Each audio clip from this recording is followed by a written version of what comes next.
I'm very glad that you came tonight. For I have a story to tell you, and the one who gave it to me is here tonight. But I'll prepare you for it first, for I've been teaching it for years and years and years. We can hear it and never apply it. And though I repeat night after night, we are the operant power.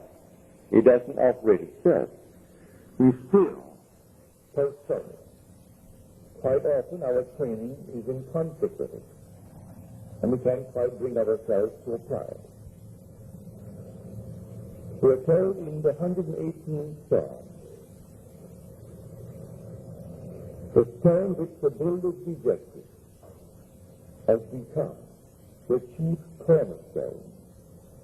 This is the Lord's doing. It is marvelous in our sight.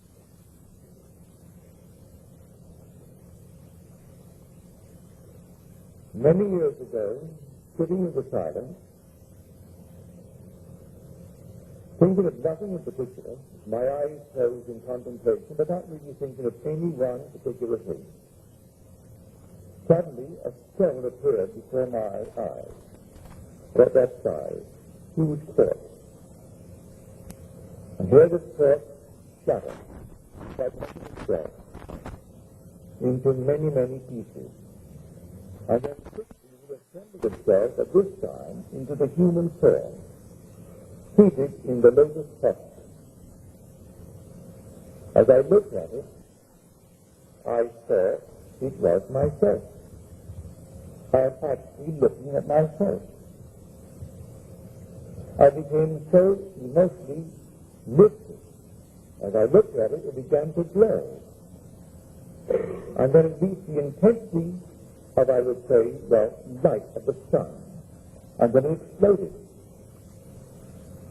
And then I awoke in my chair. The stone that I had rejected was myself. I could not believe that I myself was the cause of the phenomena of my life. I thought he did it, she did it, they did it, the world did it, but certainly I am not responsible. These things happen because others are the causes. And here I am looking at the stone which the builder rejected. This is marvelous, said he. It's the Lord's doing, and it's marvelous in our sight. When we actually see this world as a world of appearance, behind which the reality of imagining lay, we find the truth. All things exist in the human imagination. And by that I mean the individual's imagination. In your own bosom, you bear your heaven and your earth. And all that you behold, though it appears without, it is within, in your imagination, of which this world of mortality is but a shadow. Now, you and I will call ourselves either Christians or Jews. Both are the same being. The Jew is the foundation stone. It is the tree. Christianity is its fulfillment. It is the fruit. But the tree is Judaism. And all that it actually contains will come out eventually in a plan, a wonderful plan that was there in the beginning of time. And that we call Christianity. Blake said, I know of no other Christianity and no other gospel than the liberty, both of body and mind, to exercise the divine art of imagination. Then he adds, the apostles knew no other gospel. And the worship of God is using his gift. And then he says, God becomes as we are, that we may be as he is. Now, what is the gift? He also mentions that. The gift to man is all imagination, and God is man, and exists in us, and we in him. The eternal body of man is the imagination, and that is God himself. The divine body, Jesus. Now, as you're seated here, that's all about you. Your own wonderful human imagination is the God of the universe. That is the one spoken of as the Lord Jesus. That's the one. Is it really true? Well, you're called upon to test it. Test it and see if it's true. Now, I have a letter on me tonight. I really should read it, but I'm not going to. I should read it just as you wrote it, but I'll tell you the contents of the letter. This gentleman hasn't been here in years. The last time I saw him was at the E-Bell. So you know who's been coming since the E-Bell, how long that has been. He said, I must tell you this story. It may not make sense, but I must tell it. For it's the first time that I have ever used my training according to the things that I've heard you say. I am a psychologist, and I've wasted years trying to talk people out of their mental problems when I could easily have imagined them whole and happy. Now, here is the story. He said, a friend of mine, this lady, claimed that she was in many ways abnormal. She and her husband adopted a little baby girl, and something very strange went wrong with the child. The child was 4 years old and still could not speak, and the few words it muttered, it garbled so that it was simply not intelligible. But in the 4 years talking to her, there was progress. Then one day she said to me, I do not feel any longer that I am abnormal. So now I say to myself, I am not abnormal. He tried to explain to her that that's not quite the approach. And then he broke the thought and he told me this story. That, for instance, in my own case, I find a home that I want.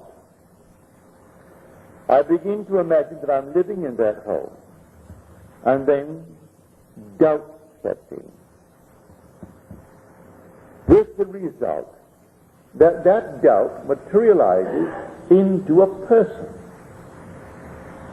And that person has more money than I have, and he buys the home, leaving me out in the cold. I know from that experience that every person in my world only reflects a mood in me. Everyone that I meet, whether I know them or a stranger who buys the home that I wanted. When the doubt set in, the doubt materialized into a person. I didn't know him, but he only reflects that mood of doubt in me. So he has more money and he buys the home, and I'm out in the cold. So I reconstructed a sentence for this lady. And I said, no longer must you say, I am not abnormal. You must now begin to say, I am perfectly normal. She said, I do not feel that. He said, I do not care whether you feel it or not. You must begin to persuade yourself that you are perfectly normal by repeating within yourself, I am perfectly normal. The day she began it, the child went into a coma. So profound was the sleep that it was difficult to rouse her. She could not be awakened. She asked me to examine the child. I said, no, take her to a medical clinic and have them examine the child. But as she began, from his suggestion, to assume I am perfectly normal, within 24 hours the child awoke. They made the test in the medical center and found her alert and bright. She was only the outpictured statement of that mother who adopted her. The mother began to feel, I am abnormal. So she adopts a little child, a little girl. And the girl for 4 years couldn't talk. And when she began, it was so garbled, it made no sense. She only bore witness to that strange, peculiar claim of the mother who adopted her. And when she changed the pattern of speech within her and said, I am perfectly normal, the child, by the medical clinic, found her not only alert, but perfectly healthy and returning to a normal state in this world. The whole vast world is yourself pushed out. All that you behold, though it appears without, it is within, in your own wonderful human imagination, of which this world of mortality is but a shadow. Why? I found him. I found him of whom the prophets spoke. They spoke of Jesus. And the world is taught to believe he's a man who lived 2,000 years ago and who was crucified 2,000 years ago. And I am telling you, he is crucified on humanity. And the one crucified on humanity is man's own wonderful human imagination. That's Jesus. And there is no other Jesus. That is Jesus. He is buried in man. He is the dreamer in man.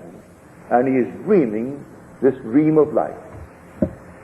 What are we feeding him? Well, I'll tell you what we feed him, because he is capable of anything in this world. And listen to these words from Deuteronomy, the 32nd chapter, the 39th verse of Deuteronomy. And these are the words of the Lord speaking. I kill, and I make alive. I wound, and I heal. And there is none that can deliver out of my hand. There is only one creative power in the world. The one who kills is the one who makes alive. The one who wounds is the one who heals. And there is no other power than this one power. And that one power is your own wonderful human imagination. That is God. There is no other God. He is buried in you. And the day will come, he will awaken within you. When, I trust it is now, that I could turn you from this world of seeming reality on the outside to a world of imagination. So you actually live in your own wonderful human imagination. If you do, and you really turn into a being who believes in the reality of his own imaginal act, you are then on the verge of rebirth. It does not say when. He tells you no one knows, not even the Son, only the Father. Don't ask me when, said he. But I'll tell you the signs of it when you actually begin to trust your own wonderful human imagination. When you can sit quietly all alone, asking help of no one, and really believe that your imaginal act is a creative fact, and that in the interval of time necessary it's going to externalize itself and become a reality in your world, you're on the verge of rebirth. As you're told, unless you are born again, you cannot enter the kingdom of heaven, even though the kingdom of heaven is within you. The kingdom of God is within you, and God is in his kingdom. Although he is in his kingdom, and that kingdom is in you, you can't enter it unless you turn from this world of materiality, believing it is the cause, believing it is the reality, to live in your own wonderful human imagination. When you do, you'll find yourself on the very verge of being reborn. So you're warned, do not ask me when. I will tell you, not even the Son knows, only the Father. But I'll give you the symptoms of it when you can trust your own wonderful human imagination. That will be the symptom. Can I stand here tonight and take any request? Doesn't cost me anything, and it's a joy if it's within what I call the golden rule. Do unto others as you would have them do unto you. Ask nothing of me that you would not ask for yourself. Do not ask me to hear any news in this world that you would not really want done to you. Because first of all, I could not do it. I use the golden rule. Then, if it comes within the framework of the golden rule, it's so easy. What would the feeling be like if it were true? That you are what you want to be. That they are what they want to be. That they have what they want to be. Don't ask me how it's going to happen. I do not know. The depth of your own being has ways and means that you, the conscious surface being, know not of. It knows exactly how to do it. So don't ask how it's going to be done. So when doubt sets in, as he said in his letter to me, when the doubt set in, that doubt materialized in the form of a person who also wanted that home and had more money and bought it and left me out in the cold. I can tell from the uprising of moods within me that I'm going to meet certain people. And I do. The mood, you can suppress the mood. As Churchill says, the moods determine the fortunes of people rather than the fortunes determine the mood. Don't ignore that great man. He said that the mood actually determines the fortunes. So I would catch a mood, well then catch the mood of your wish fulfilled. What would the feeling be like if it were true? Imagine the wish fulfilled. What would it be like? How would I feel if it were true? In spite of all things round about you that deny it, you walk as though it were true. And in a way that you do not know, and you need not know, it will externalize itself within your will, and you will actually receive it. Listen to these words. With God, all things are possible. That you will read in the 19th chapter of the book of Matthew. Now we'll go to the 9th chapter of the book of Mark. All things are possible to him who believes. He equates God with the believer in man. All things are possible to him who believes. That's Mark. Matthew, with God all things are possible. So he equates the believer in man with God. Well, the believer in me is my own wonderful human imagination. What other thing in man but his reality, which is imagination, that believes? It's the dreamer in man. I go to bed at night and I dream. The dreamer and the waking I are one and the same being. Can I believe, or am I going to allow certain doubts? Now, he is a psychologist, trained to talk people out of their mental problems. Put them on the couch, put them on the chair, and talk them out of it and spend years, when he could easily, as he confessed, have imagined them whole and perfect and happy.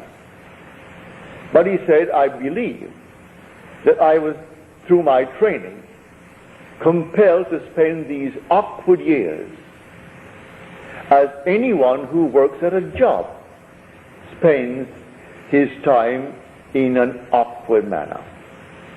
If you're not enjoying what you're doing, then it's simply a job and you're doing something that is to you awkward, if you like it. Like my brother Victor, who has made a fortune. The very smell of the ship, the very smell of the boat, the smell of his store, he loves it. He goes there in the morning and the odor of his store, I can't stand it. He goes into the grocery store and everything about it. He just loves the odor, all the combinations of the odors of the grocery store. He goes into his department store, all the things of the department store. That's the odor.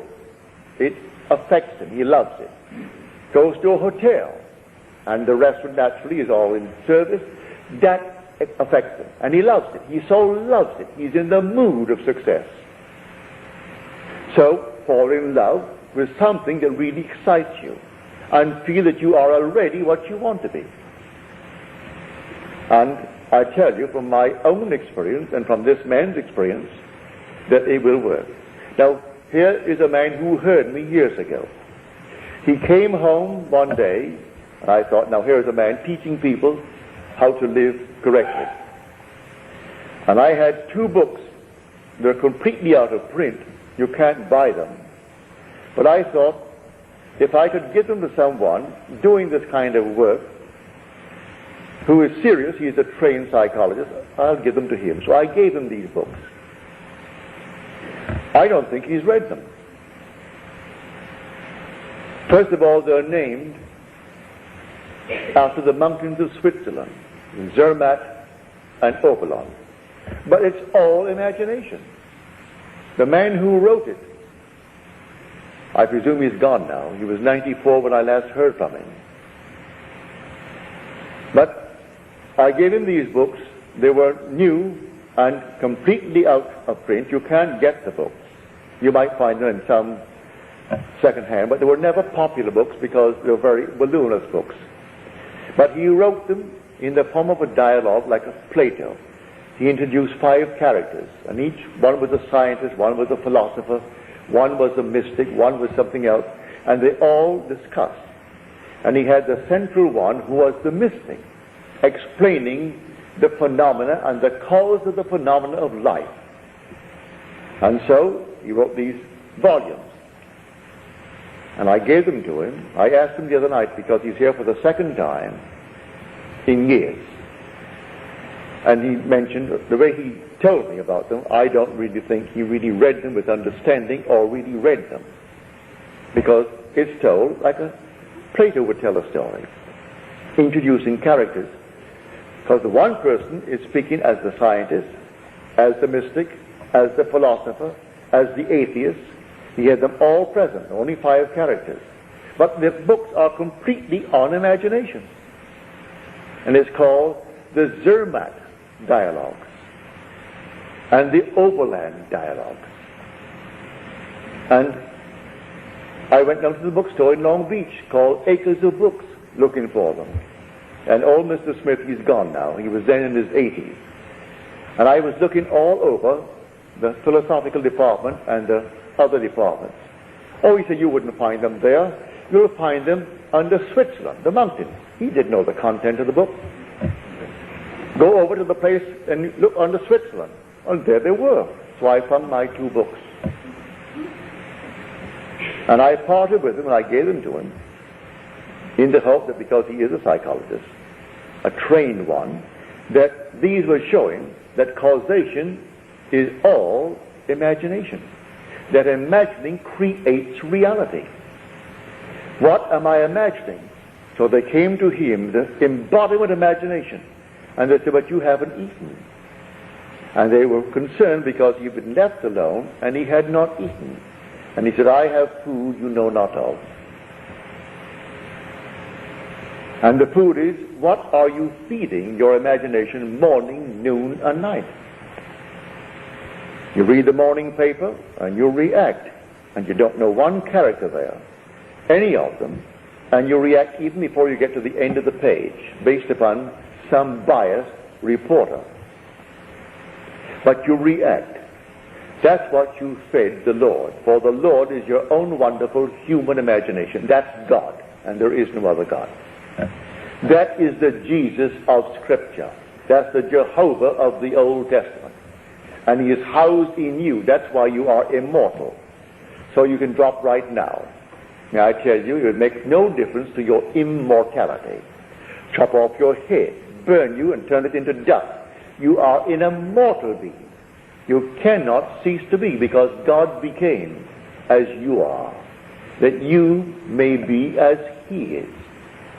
And so you're going through these with these strange, peculiar diets, and we simply produce what we feed upon. You can learn a lesson from the animal world. When we were children, we had ducks, chickens, all kinds of things that you have in a farm.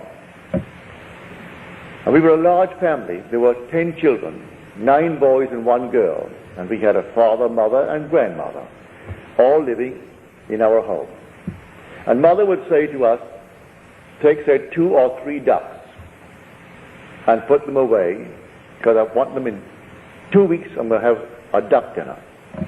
So you take the 3 ducks and you put them away. Well, she meant that you will change their diet. Because when I was a boy, fish was plentiful and cheap.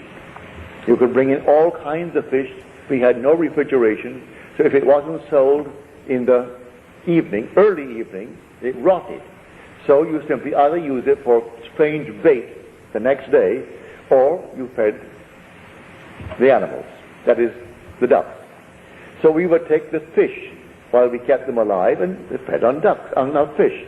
And they got fat, and they were altogether healthy. But you couldn't eat that bird until you took it and isolated it, and put it in a cage by itself, and stuffed it with meal, corn, sour milk, anything of that nature.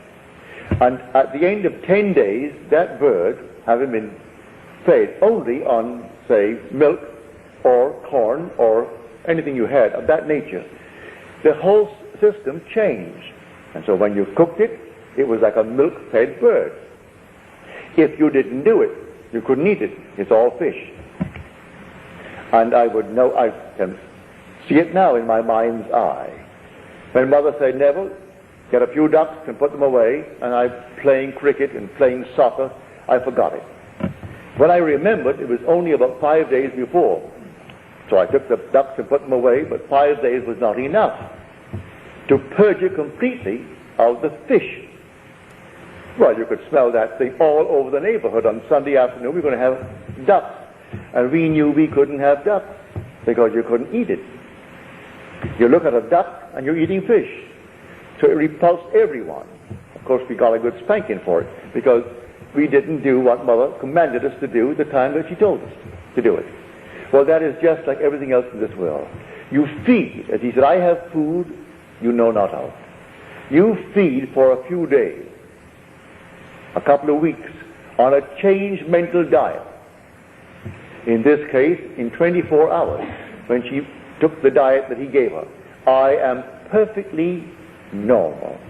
The child went into a deep, deep sleep from which she could not be awakened without a struggle. And then the clinic said, well, she's not only bright, but she's healthy. She's completely right. She was simply the outpictured statement that that girl lived with when she said, I am abnormal in many ways. You take a new diet tonight, and just like the duck, and it may take you a day, it may take you a week, it may take you 2 weeks, but if you actually persist in the changed diet, you will outpicture that diet, that change of diet, and your whole vast world will change. We are the only beings to whom he gave speech.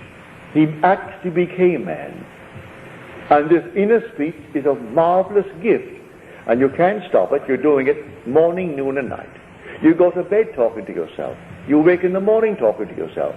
And whether there's someone present or not, you're still talking to yourself. You walk the street. Some are obvious when they do it, but most of us are not that obvious, but we're doing it anyway. We're carrying on little mental conversations with ourselves. But what are we carrying on? Arguments? Or are we boldly affirming and asserting that I am? And then name what I want to be. In her case, he gave her what she should say.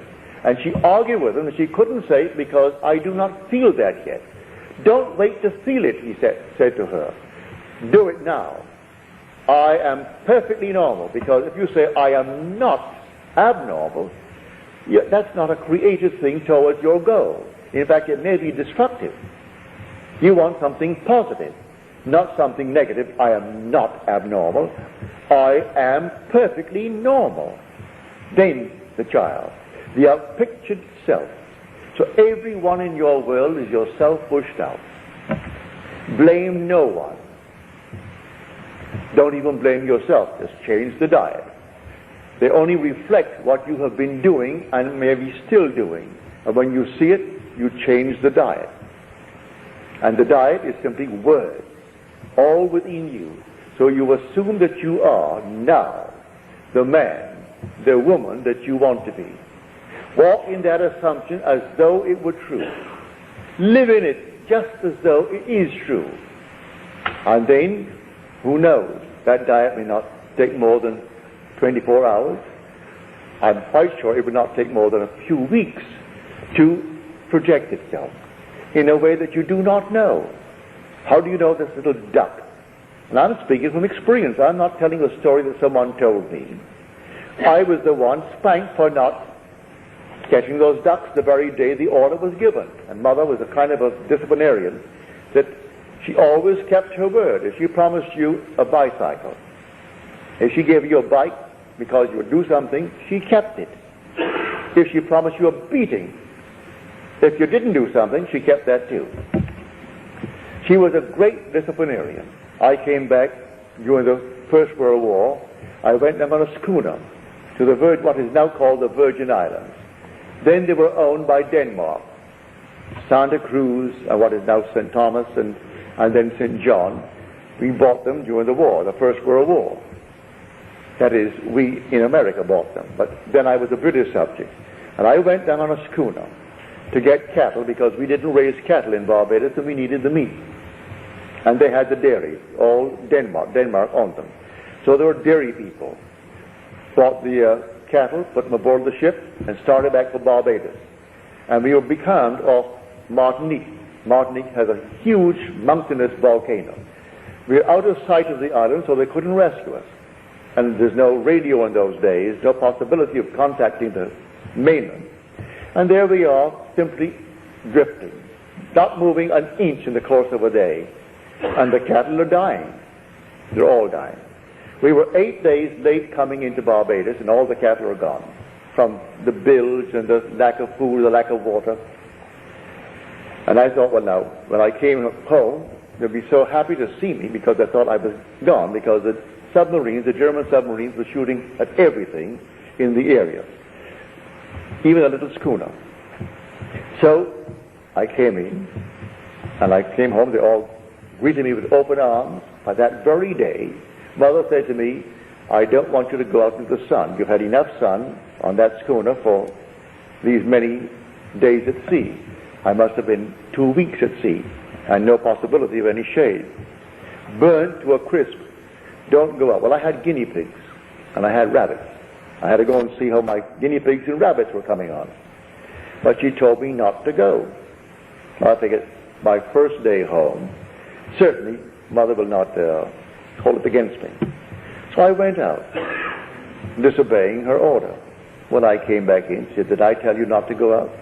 Yes, Mother. I thought, well, now, after all, this is my first day home. She thought I was dead. Here I am resurrected. That didn't pacify her at all. Took off that shoe, and she wanked me. And she let me have it. She was the most marvelous disciplinarian. She promised you a watch, you got it. If she promised you anything, you got it, including the whipping. So I'm telling you, a change of diet.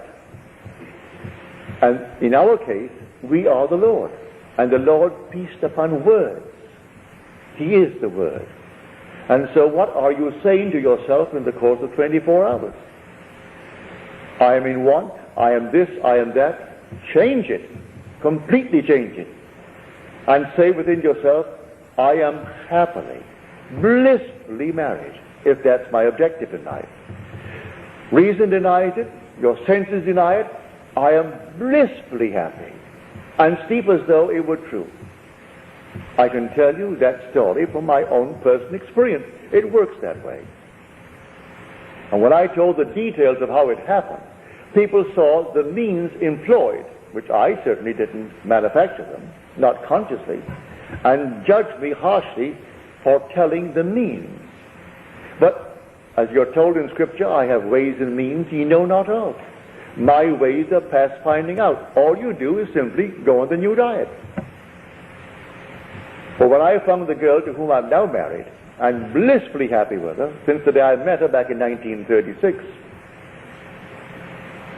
I was completely involved.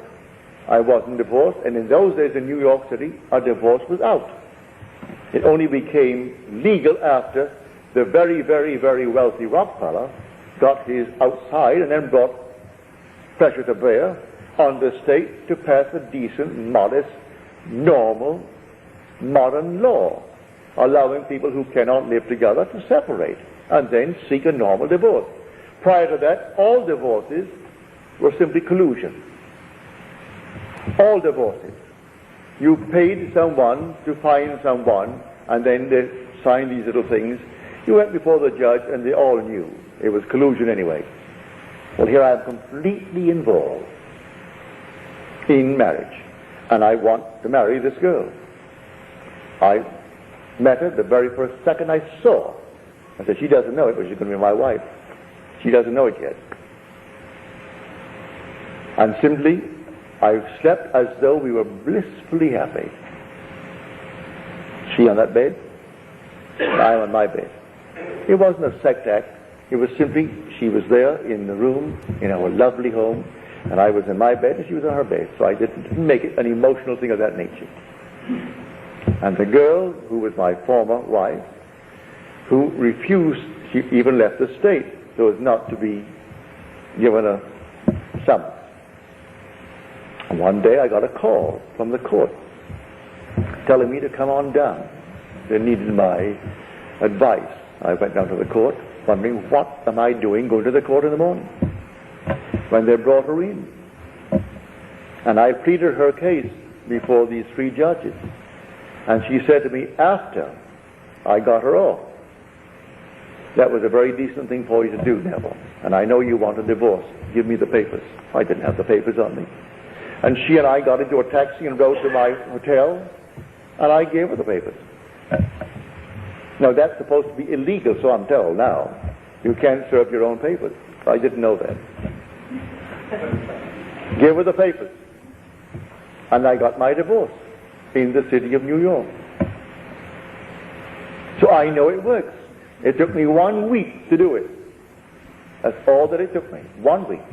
I simply went sound asleep in the assumption that my wife was there. And it's the girl to whom I'm now married and who bore us this glorious daughter. And it's been since 1936. So here, this heavenly state was denied me because I wasn't feeding myself the right food. I have food you know not of, and the food are words. And you repeat them within yourself.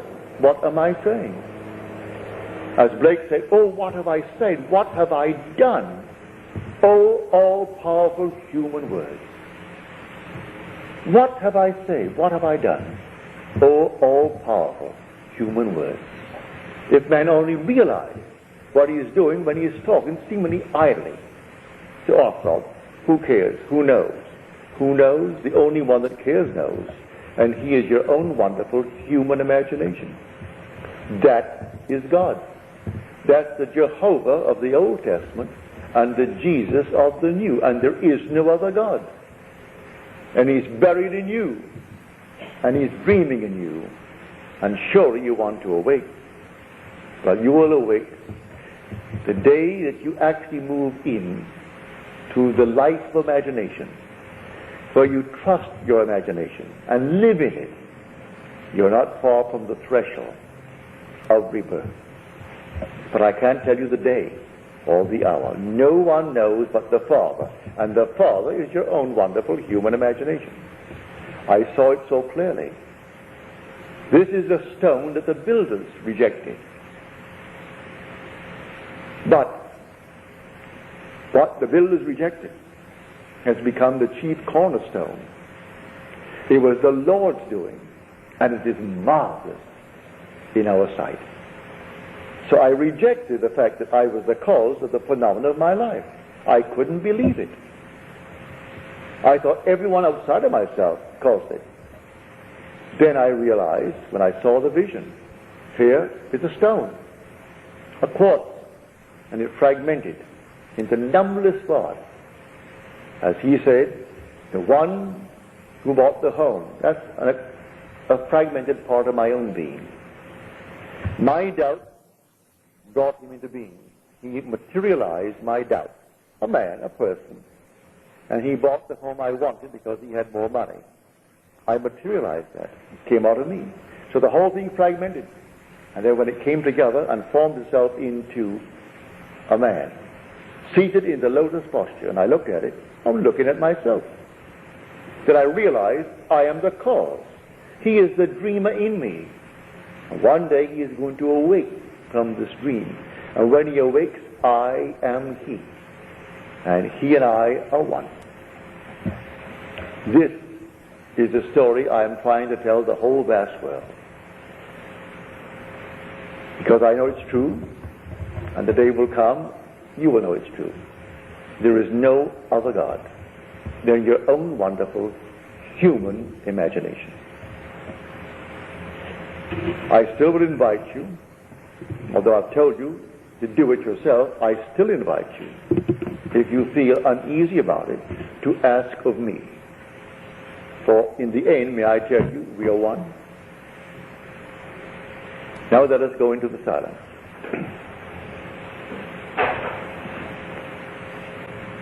Good. Now on Friday, I'm going to show you the parallels between David of the Old Testament and Christ of the New.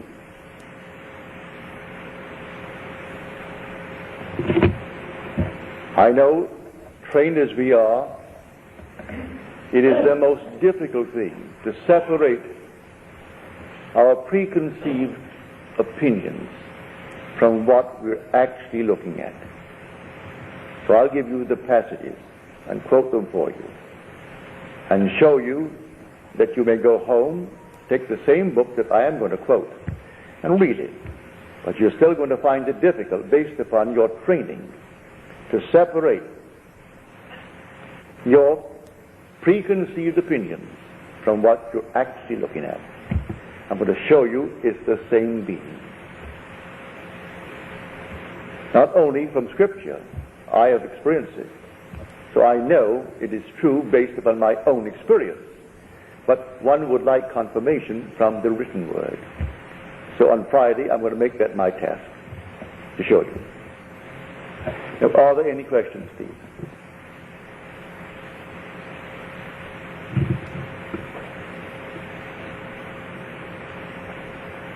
No questions. Well, if they aren't, until the next time. Good night.